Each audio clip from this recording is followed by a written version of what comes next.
like to welcome you all to a Cosworth, but with a difference. I have got a secondary GoPro right here because this thing is unbelievably loud.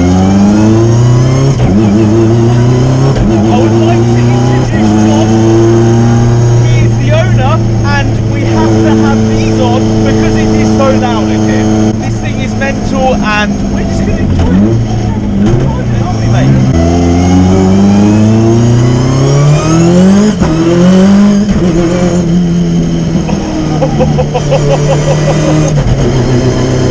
Wow, it's fast. Jolly fast. You might actually notice from outside that there is slight snow on the ground, which makes it all the better. It breaks away a little bit. So what we're sat in today is a full-on rally car, and it is 500 brake horsepower or thereabouts, 500 foot-pound torque-ish, legitimate Escort Cosworth, and it's incredibly slippy today. This thing is everything you want it to be. This thing is just insanity with number plates.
I know there's going to be no talking in this video. It's just going to be me. Oh my god, making bad faces. Oh my god. What a thing that you film, my friend. Oh my god. Wow. I absolutely love that you still drive. Considering what these things are worth. The parts on it are just insane. We'll have a full run through the parts at the end of the video. It's on another level, this thing, and you still enjoy it, which is just the best thing ever. Enjoying it in the slippery, snowy conditions, which is what we're in now.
back, getting Dan at JW Autoshine to just go through, clean off all of the mud that we've just put on it.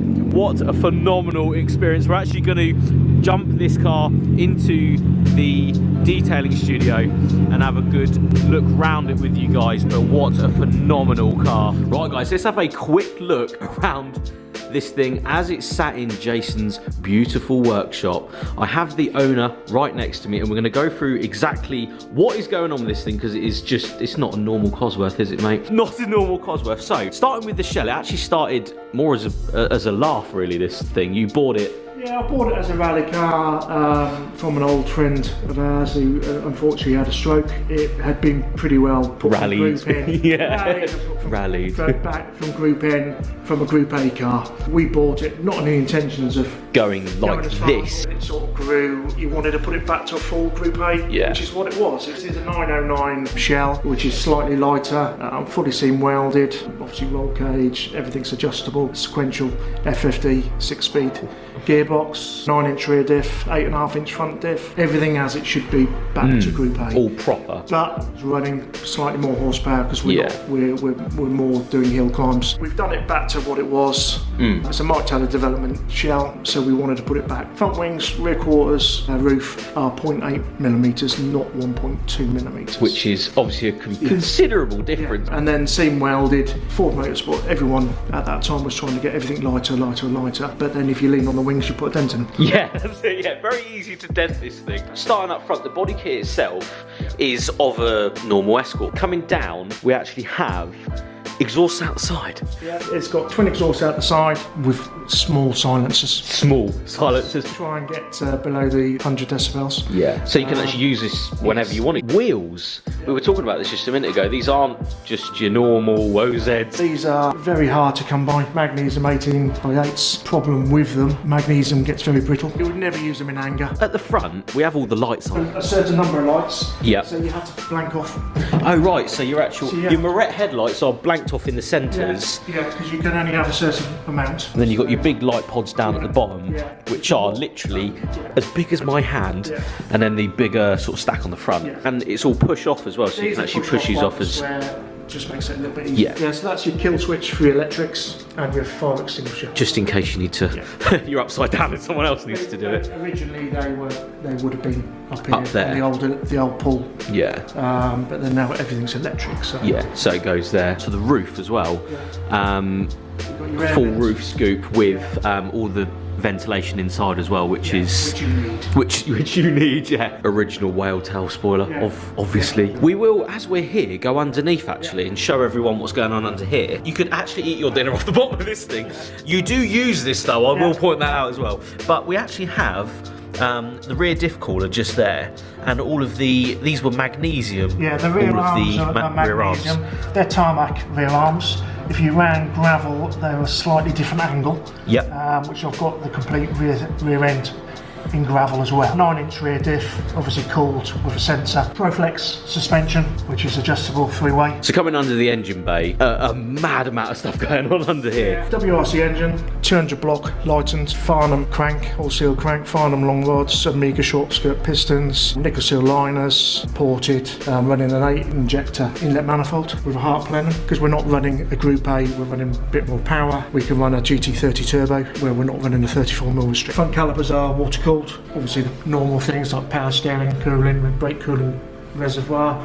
Gearbox is a dry sump F50 Ricardo gearbox. That's the tank for that. Right hand drive is the thing to talk about here, because the amount of work you had to do to make this thing right hand drive, moving, you were saying steering rack I think, and stuff? The steering rack, you have to move it over slightly, you have to move it up slightly, because you have to try and get it between Group A engine mounts, which are these. Just down there. Huge, so you have to go through them. Ford Motorsport in the magazine says it can't be done. I spoke to a few people, it can be done, and it was done on this car. It had been converted to right-hand drive when Jeff had it. Just want to point out the strengthening parts in all of this. There's so much strengthening going on. When you start to really look through the engine bay, you just don't want any flex. No, there's zero flex happening, because there's so many points where it's mounted to chassis, and the top turrets are completely different as well, aren't they? They're brought up slightly because you've got more adjustment, and obviously if it was in gravel spec, you've got a lot more travel. A lot more travel on the suspension. So they literally, virtually touch the bonnet. Yeah. The real thing is, how much power is it running? It's running about 500 Newton torque and 500, just over 500 horsepower. You could get more out of it if you put a bigger turbo on it and all that, but then you're going to get the unreliability. Yeah. Whereas this is actually relatively reliable so far, which is really good. We had the engine built by Heart Power, reliability, and for a reason that we don't want it to go bang. Right, so we're going to come inside because just so much going on in here, but carbon fibre galore. We were talking earlier, the first thing I want to point out is the carbon fibre is actually a mould that you've made from the original tunnel mould. We bought the original centre console in carbon, gold interior to it. I couldn't bring myself to cut it up. You do not want to cut that up and try and put it in. Coming in, you've obviously got fire extinguishers. Looking at all of the switches and stuff, there's a lot going on in here. Horn and washers in the passenger side, because that's, you've got it on the driver's side as well. If you were doing rallies like they did in the old days, the driver's doing enough. Yeah. He needs the navigator to... He wants him to chuck the horn on or chuck the washers on, to do his bit as well. You've obviously got all your fuses down here, easy to rip out if needs be. Fuses and relays, just for easy access. Hydraulic handbrake? Hydraulic handbrake. To lock everything up when you want to whip it around Which is somewhere. is an original Ford. Oh, really? Ford Motorsport. Oh, wow. Look at that. All Ford Motorsport parts either start with a 909 number or an MS number, which is how you can tell it's a genuine Ford part, yeah. The gearbox is an FFD sequential 6-speed gearbox. Ricardo then sold that side of the business off to a firm called Barrow Motorsport in Birmingham. Great firm to deal with, can't speak more highly of them. Sean from Durett's Motorsport said, look, did you ever find a gearbox? I said, no. No. There's one in New Zealand. Six months later, it turned up on a pallet. And finally coming into the boot, which there's actually a lot going on in this boot. So you have got your spare wheel, of course, all carbon Kevlar. Yeah, fuel cell coming down. It was originally inside this a bag tank. So they're just, you can use it and use it and use it. Yeah, this is an original. It's still got, and it's very hard to see, but the Mike Taylor, it's actually Mike got Taylor developments. Yeah, you guys might just be able to see that, but it's actually in the weave, isn't it? It's actually in there. It's all in the weave of the spare wheel and that, and certain areas of the car. And going down, you've got carbon coming down both sides. Fuel gauge in the back as well, which is something I noticed in the last car we did as well. It's more for the crew looking after the car. Yeah, so they can look in and go, oh yeah, you've got enough. 2 water tanks. Yeah. For your water injection, and also the water's taken from there for the washer. And the SOS down here, which is what I really like. It's easy to get to. I like that. We actually couldn't source, and we wanted to make it neat to the top of the gearbox, so we actually made that centre part. The centre part for the gearbox on quick releases. We remade the floor pans on each side. The front ones are original. The foot position for the navigator, they are the original ones, and the ones on the dashboard, we actually had the original ones, but they were bad state. Yeah. So we filled them, painted them, and then had moulds made of these two. Wow, that's crazy. And then remade again. Yeah, because you can't buy that. No. You can now buy these parts, these and the centre console from RS Breakers. Because you're the one that, we had the moulds put the mould in. Wow. From Gary. That's the thing. Nothing on this car is, one, easy to find or on the shelf whatsoever. Everything is sort of one-off. If we'd restored this car now, we did this 3 years ago, a lot more problems trying to find the genuine parts. Because there's no way you're finding any of this these days. A few people and all the motorsport people are really, really good. We've got Steve Scott at A1 Rally, absolutely been superb. You've got Sean at Durett's Motorsport, absolutely superb. And all these people help you on the way.